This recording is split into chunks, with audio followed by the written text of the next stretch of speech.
Esta semana tenemos en el canal como invitado a Adrián González, que es el fundador del Círculo de Molinari y también es máster de Economía por la Universidad Francisco Marroquín y OMA. Entonces, he traído aquí hoy a Adrián a que nos hable un poco sobre la democracia y su opinión sobre esta. Adrián, ¿tú eres demócrata? Hola, gracias Eduardo primero por invitarme aquí a tu podcast y en respuesta a tu primera pregunta, no soy demócrata ni apoyo la legitimidad del sistema democrático. Pero, Adrián, ¿cómo que no eres demócrata y no apoyas la legitimidad del sistema democrático? Si te representa, es decir, tú eres parte de él, ¿no? Bueno, yo creo que no.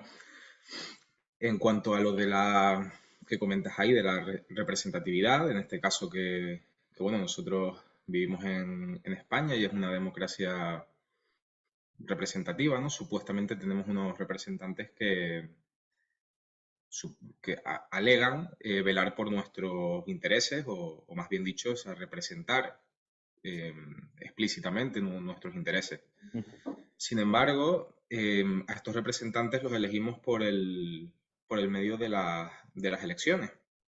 Y claro, aquí suceden tres alternativas. Si yo voto por determinado partido político, y efectivamente, el partido político que yo he votado, que yo he deseado que alcance el poder, ha ganado las elecciones, pues ellos no tienen ninguna vinculación conmigo, no tienen por qué cumplir absolutamente nada de lo que prometieron en campaña para lo que me convenció a mí para votarles, no tienen por qué cumplir en absoluto. Es más, pueden tomar medidas eh, totalmente contrarias. Luego, incluso si tomasen alguna de las medidas que prometieron tomar y por las que yo les voté, eh, yo no puedo decirles, oye, he cambiado de idea, yo ya no estoy de acuerdo con esto, no lo hagan. Es decir, no hay ninguna vinculación real entre el representante y el representado, incluso cuando el partido que yo deseaba que ganara efectivamente ha ganado las elecciones, valga la redundancia. Luego, otra opción sería que yo votase por un partido que no sale elegido y que el que saliera elegido por la mayoría de la población fuese un partido político cuyas propuestas y cuya toma de decisiones sea totalmente contraria a mis intereses de manera explícita. Por lo tanto, no veo de qué forma supuestamente me estarían representando. Y luego la tercera opción, que además se da en mi caso personal, si yo no voto por ningún partido político, es evidente que yo no estoy decidiendo que ninguno de ellos me represente. O sea, explícitamente estoy decidiendo no ir a votar. Entonces, en cualquiera de los tres casos, de primeras no me estarían representando. Y luego, ya más en términos generales, la idea esta de representación, cuando se habla de la legitimidad del Estado, es muy similar a la idea de contrato social. Es decir, tanto la idea de representación como la idea de contrato son ideas que provienen del derecho privado y que al llevarse a este tipo de justificaciones para el control político, básicamente, lo que hacen es pervertir la idea inicial de derecho privado al convertirla en derecho público. En el caso del contrato social, pues está más claro o es más obvia para muchos de tus oyentes, seguro. Y bueno, no es el tema aquí. Y en el caso de la representación, pues un representante es, por ejemplo, pues que a mí me pueda representar a alguien para que firme un contrato por mí, pero claro, las condiciones de ese contrato que él puede firmar o no firmar son las que yo le he dado previamente. Es decir, si lo que te ofrecen son las condiciones A, B y C, firma. Si solo te ofrecen A y B, no firme, etcétera, etcétera. Es decir, la persona que me representase en un contrato de representación privado no podría hacer absolutamente nada que yo no le haya dado permiso para hacer. Y esto evidentemente no se da en lo político, en lo público. Pero, a ver, por partes.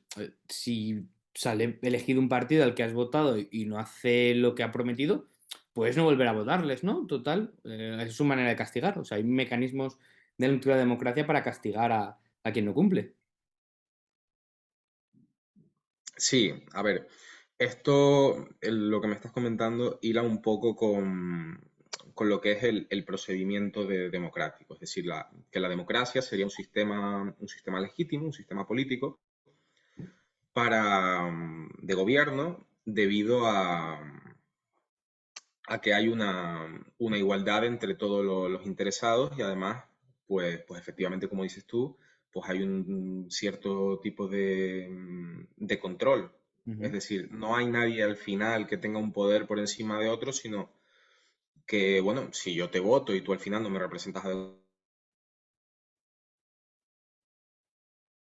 entonces, claro, en primer lugar, lo que dije anteriormente, también puede ganar perfectamente el partido que yo no he votado, además que en mi caso pues va a ser seguro porque no he votado a ninguno, ¿no? Por lo tanto ya ese primer argumento sería defectuoso. Y en cuanto al valor en sí de ese procedimiento, Ujú. para que gobierne la mayoría, pues promovería unos valores pues de igualdad entre todos los ciudadanos, es decir, todos los ciudadanos pues tienen unos intereses que desean promover para el florecimiento de su vida personal, ¿no? Entonces, claro, el sistema democrático se alega pues, que sería pues, el mejor, un sistema óptimo para que la toma de decisiones sea equitativa, es decir, que todos puedan tomar una decisión por igual. Por ejemplo, este tipo de argumentos son los que utiliza un autor llamado Jeremy Waldron y que es muy conocido precisamente por este tipo de defensas de la democracia, haciendo hincapié en el propio procedimiento democrático como legítimo. ¿Qué pasa? Que si la causa de esa legitimidad fuera efectivamente la toma de decisiones igualitarias, que ninguno tuviese poder sobre otro en la sociedad, también lo sería lanzar una moneda al aire. Si lanzamos una moneda al aire, ninguno tenemos más poder sobre otro, es decir, la decisión va a ser totalmente equitativa. Entonces, pues a mí en principio tampoco me parece una razón para convertirme en un ferviente demócrata. Vale, bueno, creo que lo voy entendiendo, pero aún así, has dicho que otro de los problemas de la representatividad es que puedes no votar y si no votas no te representa, pero también si no votas no te puedes quejar, ¿verdad? ¿Y por qué no? Claro, pero ¿por qué no Por ejemplo. debería? Porque claro, si no votas no expresas tu opinión y eso no te da luego permiso a quejarte del sistema. Y tú no votas y además te quejas. Claro, yo simplemente no veo por qué no debería de poder quejarme. Es decir, em, quien hace esta pregunta, digamos, está partiendo o sea, el punto de partida ya es que el Estado tiene legitimidad para mandar, aunque sea en este caso democráticamente. Pero justo ese punto es el que yo estoy poniendo en cuestión. Me está pidiendo el principio, lo que tendría que demostrarme esa persona es que efectivamente la toma de decisiones democráticas, incluso aunque yo no me involucre en ella, pues tendría legitimidad para afectar en mi vida. O sea, ese es el punto de discusión. Si ya se parte de ahí, pues precisamente eso es lo que yo estaba negando en primer lugar. Bueno, pero se te puede decir que estás viviendo en un país con unas normas, una constitución que todos hemos votado y que tú implícitamente aceptas, ¿no? Si estás aquí es porque te parece bien la constitución. Bueno, yendo ahora un poco al tema del contrato social que hablamos antes, en este caso sería como una especie de contrato social implícito, es decir, yo por vivir en este país, por ejemplo, por haber nacido aquí o por moverme por estas calles, yo implícitamente estoy aceptando todo tipo de normas que hay aquí y tal. Bueno, lo primero, de vuelta, ahí habría que hablar, en primer lugar, por qué las normas que se tienen que aceptar son las que decidan pues, determinados políticos que han sido votados o las que decidan pues, las personas bueno, que toman decisiones electorales y demás, que introducen un papel en una urna, y no las normas que a mí me parezcan cada día cuando me levanto por la mañana. Es decir, ¿por qué las normas vinculantes son las que salen de la papeleta o salen del político y no las que a mí se me ocurren cuando me levanto por la mañana? Es decir, otra vez se está pidiendo el principio para discutir ese punto en cuestión. Luego, evidentemente, que yo sé que a ti te gusta mucho este tema, aquí entraría también la cuestión de los derechos de propiedad. Es decir, si yo un día llego a mi casa y me encuentro un señor acostado, que yo no conozco de nada, acostado en mi sofá tomando cerveza, y yo le digo, mire, ¿usted qué hace aquí? ¿Por qué está cogiendo mis cosas? ¿Por qué me está ensuciando el sofá? Y tal. Y el tío me dice, no, em, a partir de ahora yo vivo aquí y si usted quiere continuar pues viviendo en esta casa, pues tiene que acotar mis normas. Es decir, este caso de yo llegar a mi casa y encontrarme pues con que hay un bandido eh, tirado en mi sofá y imponiéndome normas es mucho más similar mucho más análogo al caso entre el Estado y yo. Pe- Pero si la mayoría, quiere decir, esto son unas normas votadas por la mayoría, no es que un bandido únicamente entre en tu casa y porque él quiere, sino si la mayoría estima oportuno que sea eso, su razón tendrá, ¿no? ¿O es que crees que tú sabes más que la mayoría? Vale, digamos que ya no solo es que el procedimiento democrático promueva valores de equidad entre las personas y de que todo el mundo tiene el mismo poder sobre otras. O sea, que no solo que el proceso es equitativo, sino que además fomenta este tipo de valores, ¿no? Entonces, claro, esto por ejemplo lo defiende otro autor que se llama Tomás Cristiano. Y claro, la primera respuesta en ese sentido es que en una anarquía, en una situación de anarquía, también se daría esa misma situación de equidad en la que todos tienen el mismo poder sobre otros para imponer sus intereses. Claro, la diferencia es el nivel de poder que tendrían. En el caso de la democracia, ese poder sería, en principio, eh, ilimitado, o por lo menos sería superior a cero, que es lo que se daría en el caso de la anarquía. Es decir, todos tendrían la misma capacidad para imponer sus intereses sobre los demás, que sería, pues, ninguna. Entonces, claro, luego también, si realmente este proceso en el que la mayoría de personas fuese tan valioso por los valores que generase, pues igual lo que sería legítimo es imponer que existiera ese proceso, pero que no fuesen las decisiones vinculantes. Es decir, pues que todos vayamos a votar y tal, hagamos como el Paripé, porque esto nos da como valores democráticos y nos juntamos ahí entre todos y aprendemos de todos y nos queremos mucho, pero luego las decisiones que salgan de ahí no son vinculantes, es decir, habría que dar un paso más para justificarlo. Y luego creo que me hablaste algo así, cuando nombraste lo de las mayorías y el procedimiento, Sí, que las mayorías al acerca final siempre de... saben más, porque la anarquía que mencionas, Ajá. ¿qué mecanismo tienes para juntar el conocimiento de todo el mundo? Aquí en la democracia, pues tienes un conocimiento disperso, ¿no? Que lo puedes juntar a través del voto. En la anarquía, al final, queda el conocimiento un poco anárquico, ¿no? Un poco por ahí disperso. ¿Qué mecanismo puedes tener? Porque al final, dos cabezas piensan mejor que una. Imagino que 44 millones también mejor que una. Ujú. Claro, el tema del el problema epistémico de la democracia, ¿no? Entonces, ya no sería tanto ahí que el procedimiento en sí fuese lo que la justificara, sino que es un sistema, la democracia, que lleva a las mejores decisiones, o que lleva a la buena decisión o a las mejores decisiones precisamente porque utiliza el conocimiento disperso y especializado de multitud de personas, ¿no? Entonces, bueno, lo que se suele utilizar para defender esto, pues son diversos teoremas, como el milagro de la agregación, el teorema de Condorcet, el teorema de Homepage, que bueno, por ejemplo, el teorema bueno, el milagro de la agregación, por ejemplo, habla bueno, que de todos los votantes que hay, pues los votos de los votantes desinformados se van a distribuir al azar, mientras que los votos de los votantes informados van a ir hacia las buenas decisiones. ¿Vale? Pues los otros dos teoremas que he nombrado, pues también hacen predicciones de este tipo. ¿Qué pasa? Que las condiciones que implican estos teoremas no se dan en el mundo real. Por ejemplo, el hecho mismo del milagro de la agregación, de que los votos de gente desinformada, que no tiene ni idea de qué está votando, está tomando malas decisiones, se distribuyan al azar. Eso en el mundo real no tiene por qué suceder. Luego, en el caso del teorema de Coderset, pues sería un poco una asunción irreal del mismo estilo.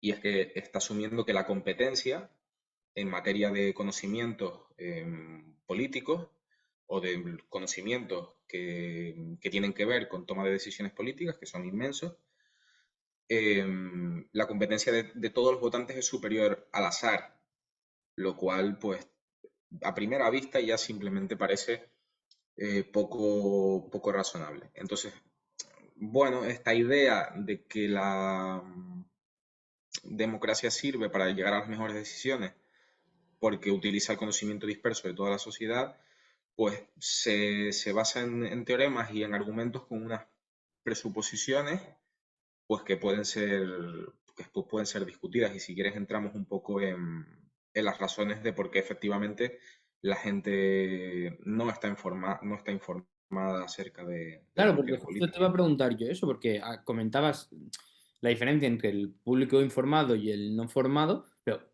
entonces la solución está clara, mantenemos la democracia, pero simplemente invertimos más en educación, ¿no? Y que la gente esté más educada y que sepa votar mejor. Vale, bueno, en primer lugar, esa línea de argumento no llevaría a la mayor inversión pública en educación, sino a un gobierno tecnocrático de sabios y científicos o filósofos o lo que en cada sociedad se considere que es lo sabio en cada momento, ¿no? Porque al final, si lo único que se está buscando es un sistema para tomar las mejores decisiones posibles, y hay gente informada y no informada, pues directamente que los que están informados sean los que tomen las decisiones y los que no están informados no. Pero bueno, esto ya va en contra de todo tipo de principios de igualdad de poder, de igualdad de intereses, de todo tipo de valores democráticos que se supone que los defensores de la democracia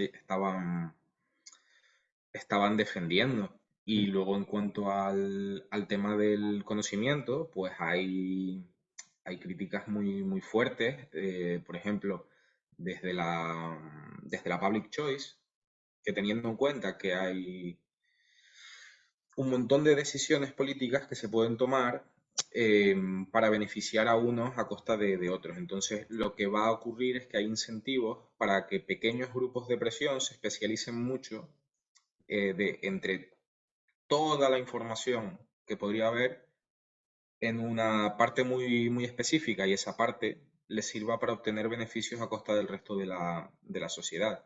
Y me podrías preguntar, ¿y por qué el resto de la sociedad permite esto?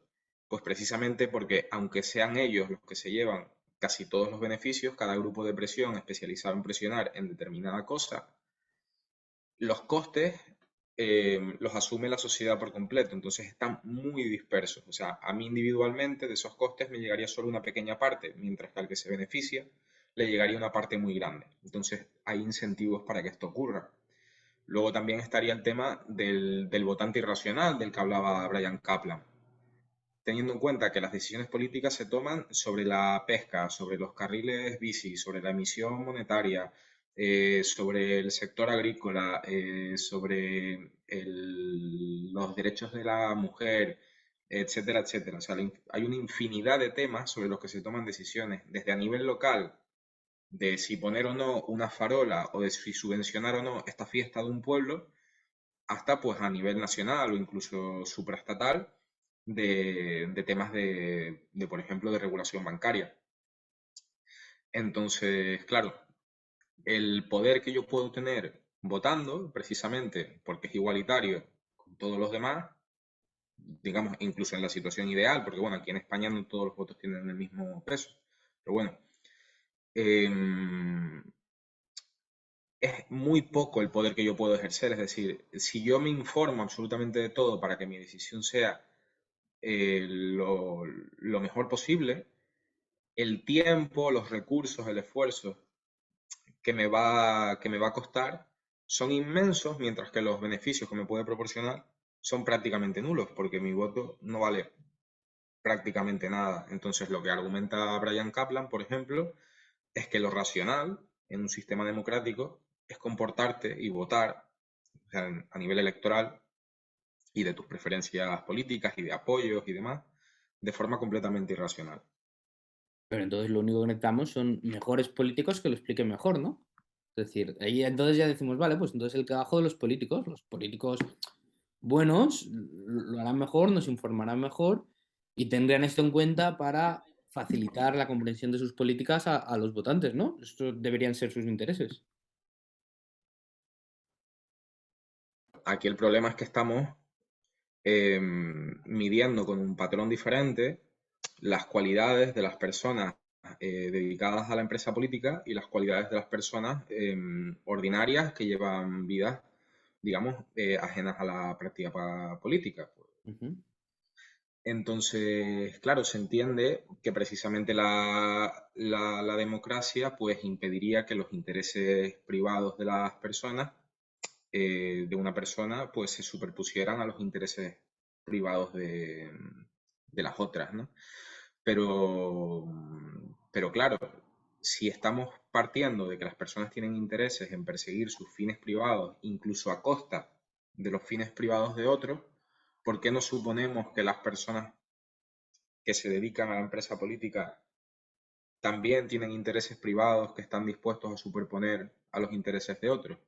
No parece razonable que por el mero hecho de dedicarse a una profesión les otorguemos cualidades morales superiores a las del resto de la población. O sea que ni de los políticos nos podemos fiar, ¿no? Ellos también lo hacen según sus propios intereses. Especialmente de los políticos no nos podemos fiar, ¿no? ¿Por qué especialmente? ¿Hay algún mecanismo que atraiga a los peores al poder? Correcto, y bueno, yo creo que a nivel intuitivo simplemente cualquier persona bueno, que le haga la pregunta, oye, ¿qué tipo de persona crees que va a dedicar su vida a conseguir una posición donde puede ordenar a los demás lo que puede hacer, lo que no puede hacer, donde digamos, los bienes económicos que obtenga no los haya producido él mismo, sino los adquiera de los demás? Es decir, que viva a costa del resto. Es decir, este tipo este tipo de posición lo que va a atraer en primer lugar es a individuos con ciertas, no sé si decir incluso patologías, pero que con ciertas inclinaciones ya por el control ajeno. Y Sí. luego además, incluso sí, pues claro, puede entrar gente buena también, ¿no? Ujú. Pero la propia práctica política lo que va a ir es, una vez vas ascendiendo en la escala del poder, se va a ir discriminando a las personas que realmente quieren hacer el bien, precisamente por los propios incentivos de predación que tiene el poder. Bien, bien, bueno. Pues, pero casi me estás convenciendo, pero ¿cuál es la alternativa? Quiero decir, hay que tomar elecciones, hay que tomar decisiones, ¿no? Hay que vivir en un país porque somos muchos, tenemos que tener un sistema político y si no es la democracia, que votamos todos, ¿qué prefieres? ¿Que voten unos pocos? ¿Que vote solo uno? ¿Cómo lo haríamos? ¿Cómo nos podríamos organizar si no?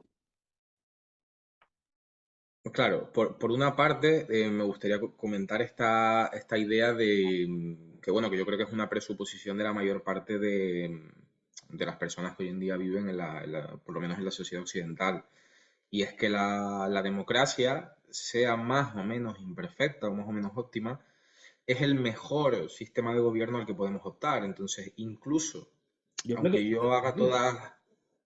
¿El qué, perdón? Que yo es lo que escucho toda la vida, que es el sistema menos Claro, malo, ¿no?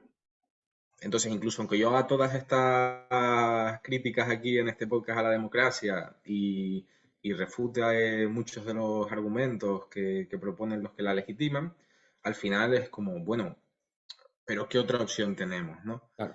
Entonces, lo primero es que a mí me gustaría poner en duda este planteamiento y para ello, por ejemplo, podemos observar pues el trabajo de Hans Hermann Hoppe, que es un autor que sé que te gusta mucho. Y, y bueno, y en su libro en concreto, acerca de la monarquía, el dios que fracasó, creo que en español es Monarquía, Democracia y Orden Natural, Sí. en el que hace un estudio teorético comparativo acerca de la democracia versus la monarquía. Entonces, en primer lugar, pues no parece tan claro que incluso hablando de otros sistemas donde sí exista poder político, la democracia sea superior a otros. El argumento principal que utiliza Hoppe en este sentido es que un rey, por el hecho de, digamos, de gobernar toda su vida y además después su gobierno lo van a heredar sus hijos, Ujú. va a considerar pues que el territorio donde él gobierna es de su propiedad. Entonces, claro, cuando hablamos de propiedad, ahí existen incentivos para que los propietarios cuiden más la propiedad que los no propietarios, que también ese es uno de los problemas, por ejemplo, de la propiedad pública. Tienes más incentivos para tener limpio tu jardín que la carretera por la que pasaste un día y no vas a volver a pasar nunca y que no es tuya, ¿no? Entonces, el rey tendría más incentivos para no depredar tanto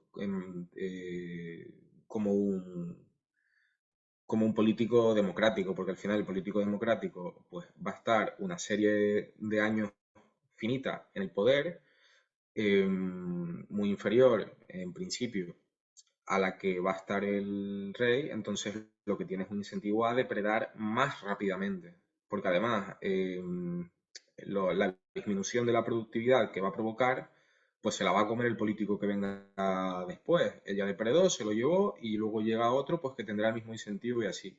Mientras que al rey, pues evidentemente, pues le interesa depredar, pero digamos limitarlo hasta cierto punto, em, porque va a tener que depredar de ahí toda su vida y van a tener que seguir depredando a sus hijos. Si lo depredas hasta un punto donde ya no hay productividad ninguna, pues el rey se va a quedar pobre también. Es decir, el rey también le interesa que la sociedad sea más rica que un político democrático.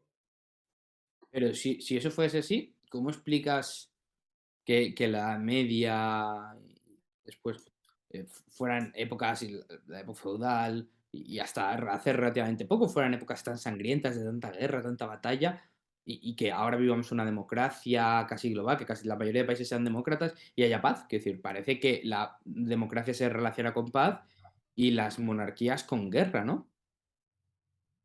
Sí, esta tesis desgraciadamente ha sido extendida a la población por los libros de Steven Pinker. Justo. Eh, Sobre todo, especialmente el de, que es un, bueno, es un libro, es un bestseller brutal, el de Los ángeles que llevamos dentro y que habla pues de la evolución de la violencia a lo largo de la historia de la humanidad, ¿no? Y un poco dice esto. ¿Qué pasa? Pues que es falso. O sea, la Edad Media, pese a los que nos hayan intentado hacer creer, es una época mucho más pacífica, tanto en términos absolutos como en términos relativos, que la edad democrática, por decirlo así. Y para ello hay que mirar en concreto que es el siglo de la democracia. El siglo de la democracia es el siglo XX. Y el siglo XX es el siglo de las guerras y los genocidios. Nunca ha habido otro siglo en la historia de la humanidad, o por lo menos no se puede afirmar con los datos que existen, que, em, que haya muerto tanta gente a manos de gobiernos o por órdenes de gobiernos. Y es efectivamente el siglo de la democracia. El propio Steven Pinker, por ejemplo, que propone la tesis contraria, que el siglo XX, contra todo sentido común, es el siglo más pacífico de la historia de la humanidad. Muchos de los datos que utiliza Pinker en sus estudios los extrae de Rudolf Rummer, pero Rudolf Rummel es un autor cuyo principal libro se llama Muerte por Gobierno, y en el que el propio Rummel expresa pues efectivamente esto, que el siglo XX, tanto en términos absolutos como en términos relativos, ha sido el siglo más violento de la historia de la humanidad, especialmente por culpa de los gobiernos. Entonces, eso también era falso. Pues muchas cosas estamos aquí aprendiendo hoy. ¿Y por qué crees que las democracias son más violentas que las monarquías, entonces? Sí, yo creo, este tema es más complicado, hay varias causas probablemente. A mí me convence mucho el hecho de que, bueno, por diversos motivos existe entre la población de los países democráticos precisamente eso, la idea de que la democracia es la mejor forma de gobierno, la forma más progresista de gobierno, la forma más avanzada de gobierno, ¿no?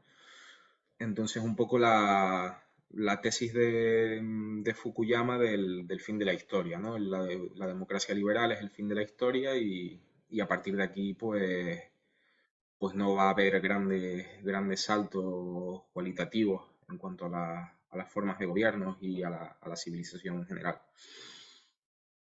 Entonces, esto lo que provoca es que tanto los intelectuales, que además en su gran mayoría y especialmente los que tienen voz pública, que están financiados por el gobierno y los propios agentes gubernamentales, tengan una mayor justificación, es decir, una mayor obediencia de las poblaciones a la hora de iniciar guerras. O sea, ellos pueden prometer de pues están iniciando la guerra pues por la democracia, es decir, van a ir a un sitio normalmente no demócrata y si hasta antes de ayer era demócrata, a partir de hoy que lo invadimos deja de serlo y la excusa que van a utilizar es que van a llevar la democracia, precisamente porque la democracia se identifica pues, con esta idea de progreso y esta idea de avance civilizatorio.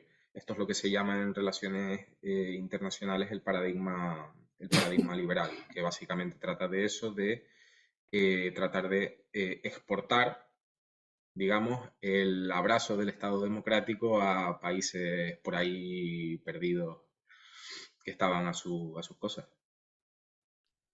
Y bueno, pero ¿no te da miedo que haya alternativas peores que la democracia? Es decir, ¿no te da miedo que teniendo la democracia, que es un sistema que parece más o menos estable, más o menos pacífico, que trae más o menos progreso, aunque no sea el mejor de todos, ¿no te da miedo que hablar mal de la democracia vaya a terminar con estos lazos, con este sentimiento democrático que une sociedades y terminemos con un sistema incluso peor? Sobre eso, dos cosas. En primer lugar, yo creo que cualquier sociedad que se asiente sobre fundamentos que sean equivocados y se formen lazos sociales que sean erróneos, pues de ahí no va a salir nada bueno. Entonces, o sea, si algo es falso, no va a traer consecuencias positivas para las personas. Es decir, la bondad y la verdad de las cosas no está separada de las consecuencias que va a tener en el mundo real. Entonces, no, en principio no me da miedo que digamos, que empiecen a socavarse este tipo de ideas democráticas. Y por otro lado, yo no solo me opongo a la democracia, sino que tengo propuestas positivas, por así decirlo, de formas de gobierno o de formas de organización social que la superarían, que en mi caso pues sería un sistema anárquico que respetase los derechos naturales de propiedad privada. Pero, ¿y la democracia? Dentro de la democracia, si pudieras hacer un cambio mañana para mejorarla, ¿qué se te ocurriría para mejorarla? ¿O crees que no se puede mejorar?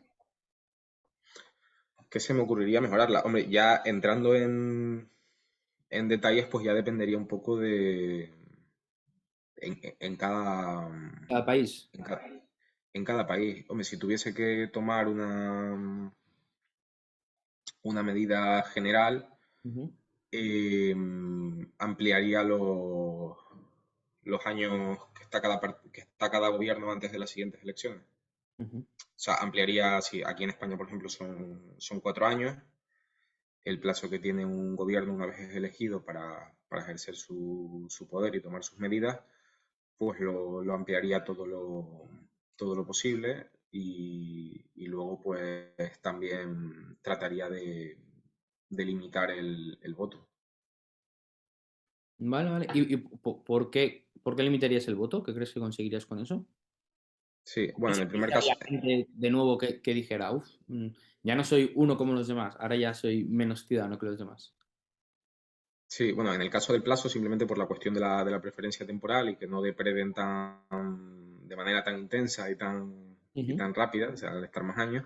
Y en el caso de la limitación del voto, que bueno, no tengo particular preferencia en cuanto a cómo limitarlo, digamos, pero de limitarlo de alguna forma. No especialmente a la gente más formada, no especialmente por sexos o no especialmente a propietarios, pero bueno, cualquiera de estas formas me valdría, o incluso limitarlo a personas que superen una edad bastante superior a los 18 años o lo que sea, es decir, que vote menos gente. Y precisamente, o sea, una de las consecuencias de esto es que crearía resentimiento popular en contra del sistema democrático y haría que la gente empezara a verlo negativamente antes. Y si propones, has dicho que propones un sistema anárquico, ¿por qué no te montas un partido político y desde dentro de la democracia intentas cambiar de sistema?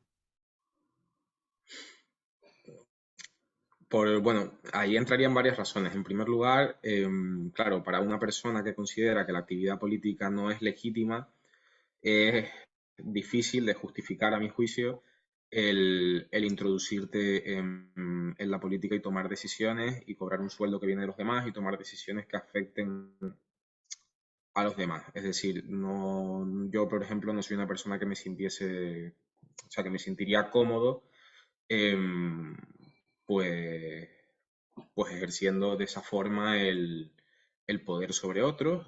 Luego también, personalmente por lo menos, me considero lo bastante humilde como para no suponer que no me voy a corromper, que los incentivos propios del poder no van a afectarme y voy a dejarme, digamos, manipular o comprar, o es decir, introducirme en todo tipo de corruptelas y luego también, evidentemente, ya no solo por el hecho de la legitimidad, sino uno tiene que ver también si está dispuesto a relacionarse a diario pues con personas que considera que son de poca estima moral, por decirlo de forma eufemística, y demás. Y luego, claro, a nivel de los cambios que se podrían hacer, en primer lugar, si estamos hablando de un sistema democrático, para que este supuesto partido saliese elegido, primero tendría que haber una masa crítica social, saliese elegido o por lo menos tuviese una cierta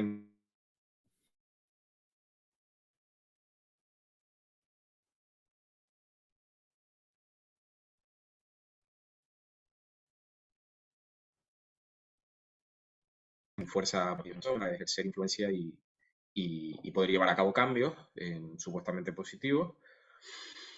Pues claro, primero hace falta una masa crítica. El punto es que si previamente ya tienes que conseguir una masa crítica suficiente, pues si ya la consigues, pues no, si eso se consiguiese, pues vamos a no meternos en políticas, sino a tratar de buscar otras alternativas, como podría ser la secesión o la desobediencia civil o algún pacífica, por supuesto, o alguna otra alternativa que no conlleve el vulnerar los derechos de otras personas.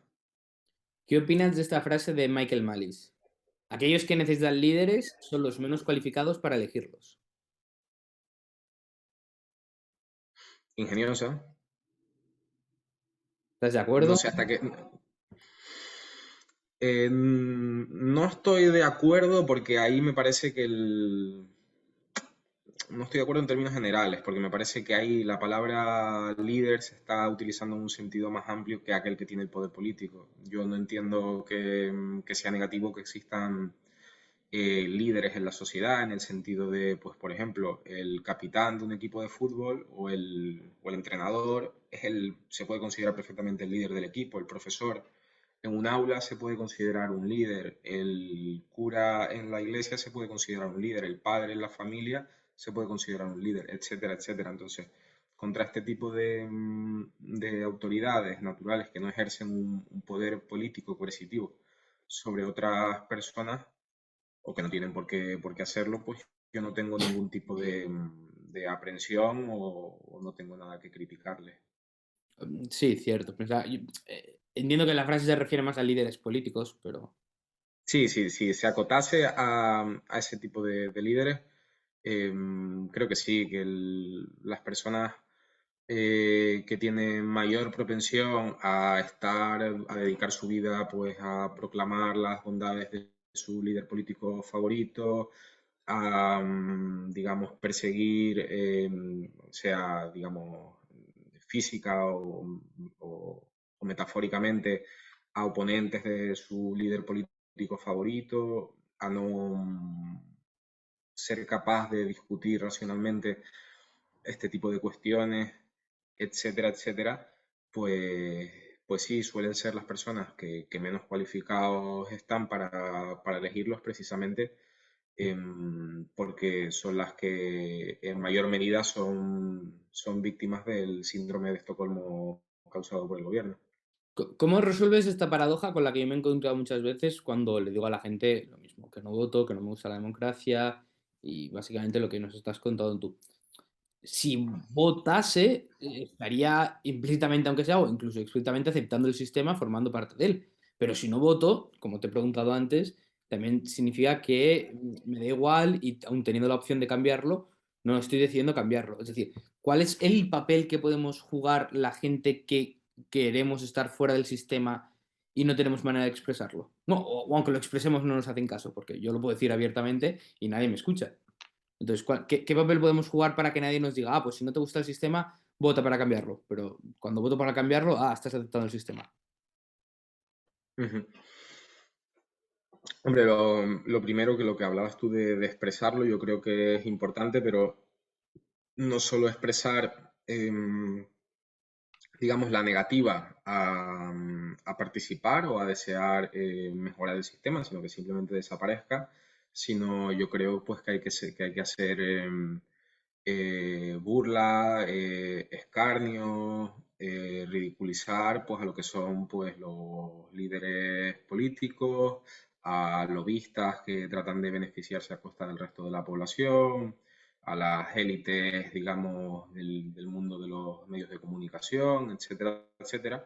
Yo creo que la sorna, la burla, digamos, no tomarlos en serio como personas de autoridad, eso pues sienta un ejemplo, es decir, normalmente uno está acostumbrado a que todo el mundo, el resto de personas a su alrededor, pues digamos tengan una especie de respeto, de deferencia hacia las élites mainstream, por decirlo así, eso, a los políticos, a los periodistas, a todo este tipo a empresarios que están muy vinculados Ujú. al Estado, etcétera, etcétera. Entonces, no tratarles con esa deferencia, ese respeto, sino más bien como de manera burlesca, digamos. Yo creo que a ojos de las personas que lo ven, pues inconscientemente, o sea, poco a poco va restando ese sentimiento. Eso es una de las cosas que se puede hacer.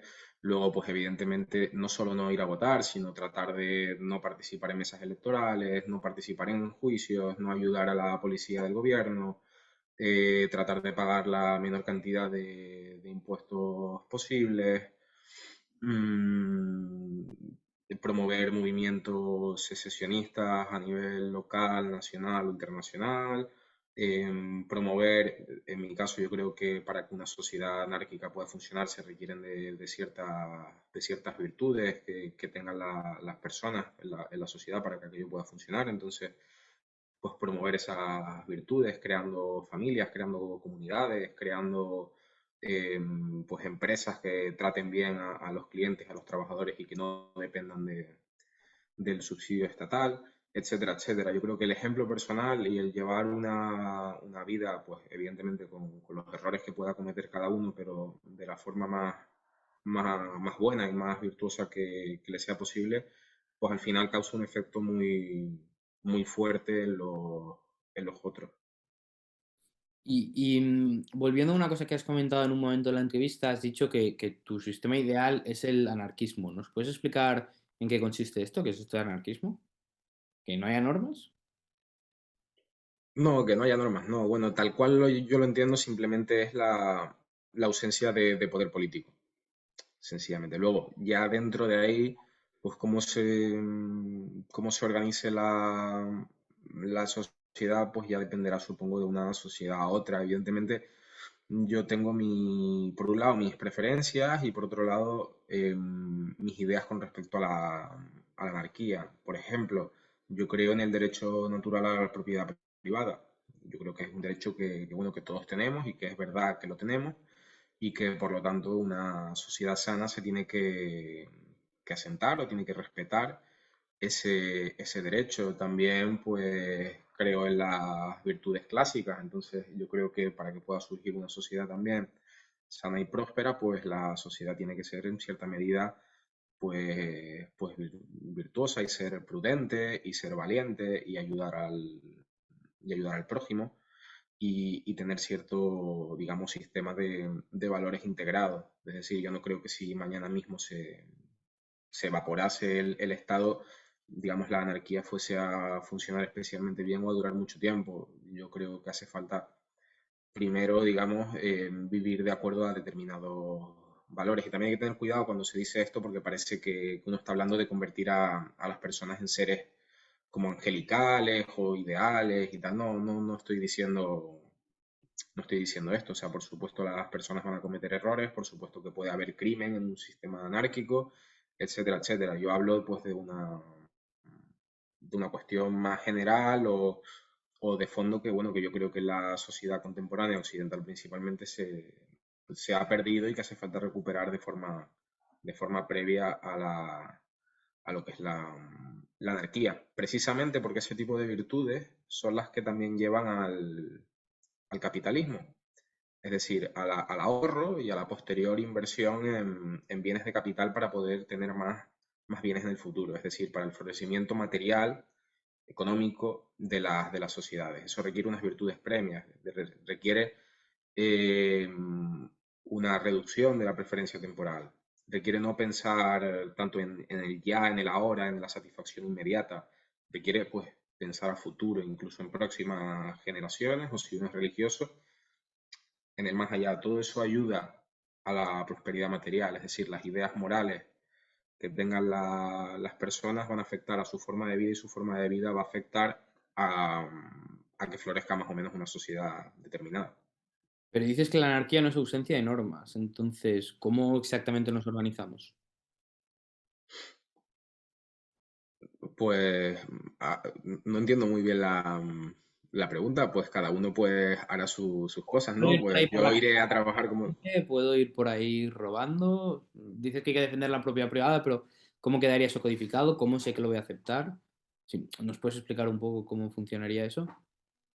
Ah, bueno, claro, si te refieres a determinadas instituciones sociales, pues evidentemente no todas las instituciones sociales que ahora mismo pues el Estado, el Estado democrático en concreto, se encarga de ellas, como pueden ser los servicios de seguridad o la impartición de justicia, no tienen que desaparecer. O sea, por ejemplo, servicios como los prestados por el Ministerio de Igualdad, pues claro, ese tipo de servicios en anarquía, pues no entiendo yo que se llevaran a cabo, sino que deberían desaparecer inmediatamente, pero hay otros servicios que sí son necesarios para la vida en comunidad y la vida pues buena y pacífica, que ahora mismo los tiene cooptados el Estado y cada vez no permite otros competidores, es decir, no permite que otras instituciones u otras organizaciones, personas, etcétera, puedan prestarla de forma más moral y más eficiente. Entonces, en el caso, por ejemplo, de la seguridad y de la justicia, pues habrían instituciones privadas, no estatales, que cumplieran esta función. Interesante, interesante.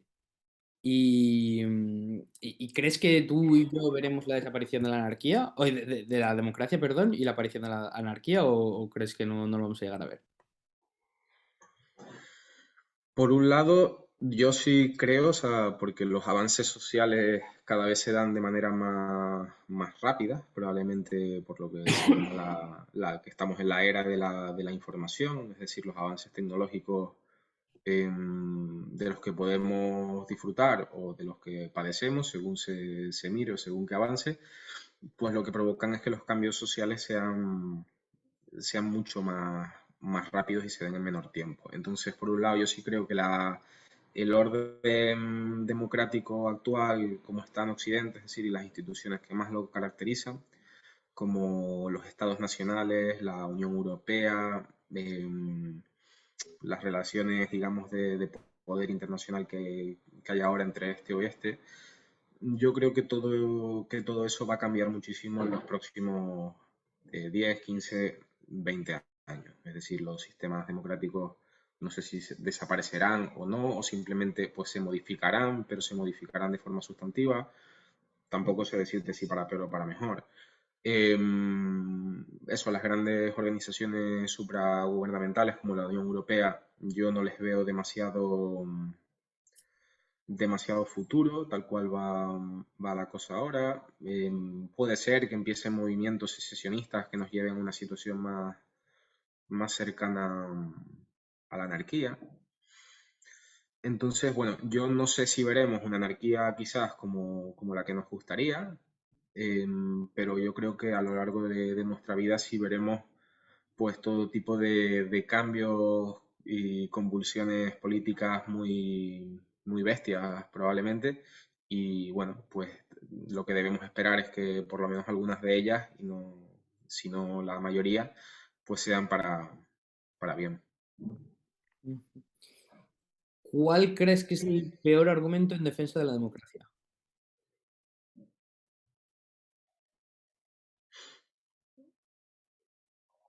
Pues probablemente todo el tema relacionado con el procedimiento. Es decir, tratar de justificar la democracia por el propio procedimiento. Yo a eso no le veo ningún futuro teórico. Cada vez más autores que sí defienden la democracia se están acercando a otro tipo de defensas, como la instrumental o defensas más parecidas a las que ha hecho Habermas en cuanto a democracias deliberativas que tienen que ver con bueno, acercarse a una especie de ideal y tal. O sea, a nivel teórico, o sea, las defensas procedimentales son las que más, digamos, absurdas me parecen, porque lo primero que uno se da cuenta cuando le hablan bueno, este sistema es legítimo, porque mira todas las virtudes o todo lo bueno que es este procedimiento, es que de acuerdo a esa visión, y esto lo explicitan los propios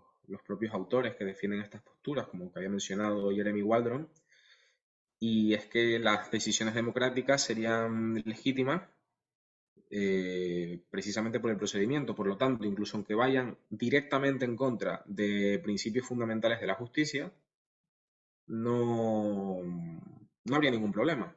Es decir, si democráticamente se aceptase llevar a cabo un genocidio y, digamos, el procedimiento ha sido el adecuado y tal, electoralmente y demás, pues eso sería legítimo pese a ir contra los principios de justicia, lo que también parece en principio una contradicción. Y luego ya por acabar, también me parece curioso que,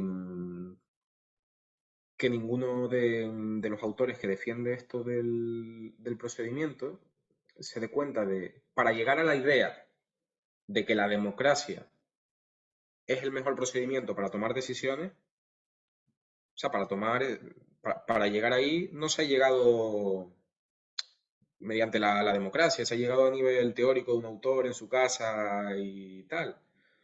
Es decir, que en ese sentido tiene problemas de autorreferencia, incluso este tipo de defensas, porque la defensa del procedimiento democrático no se hace democráticamente. Se hace pues con un tío supuestamente muy listo en su casa pues razonando. Entonces pues no veo yo que esto sea especialmente consistente.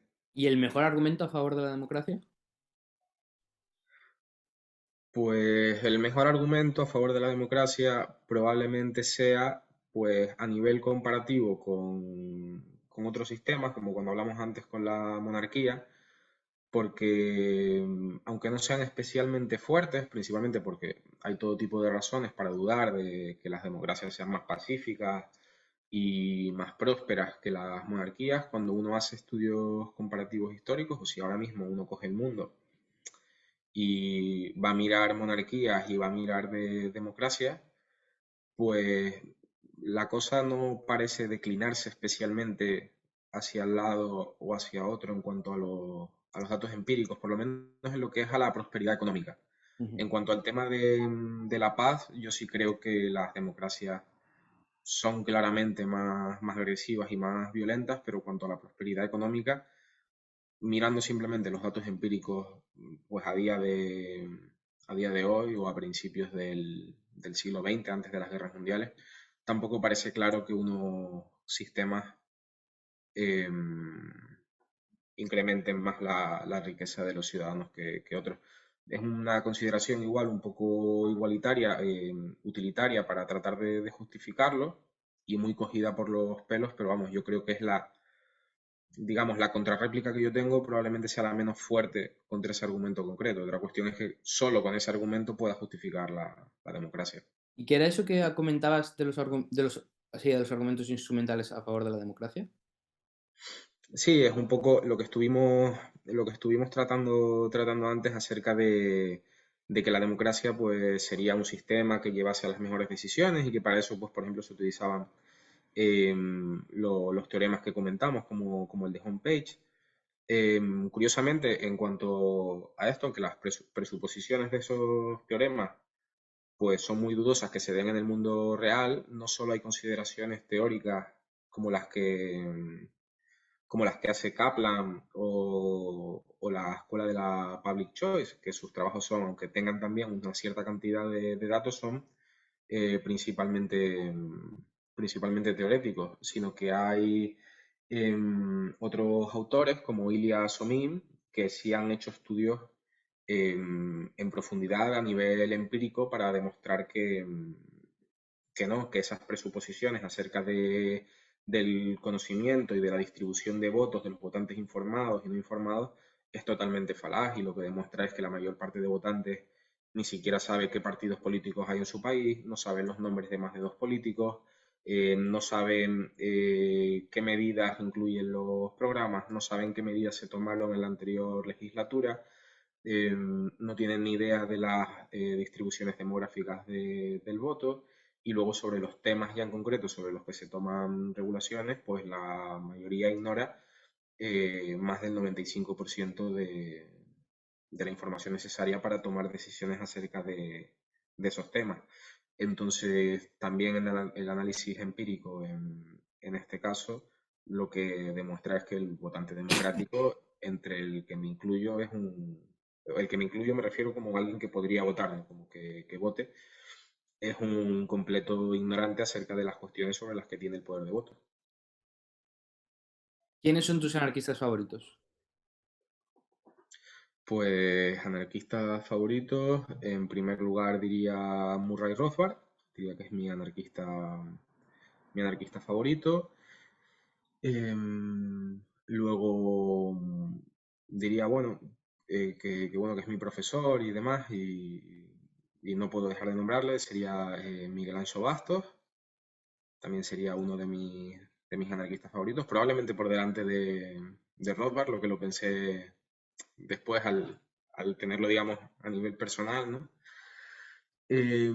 Luego, precisamente, de la escuela, por así decirlo, de Miguel Anso Bastos, pues estaría Daniel Carreiro, que sería otro de mis anarquistas favoritos,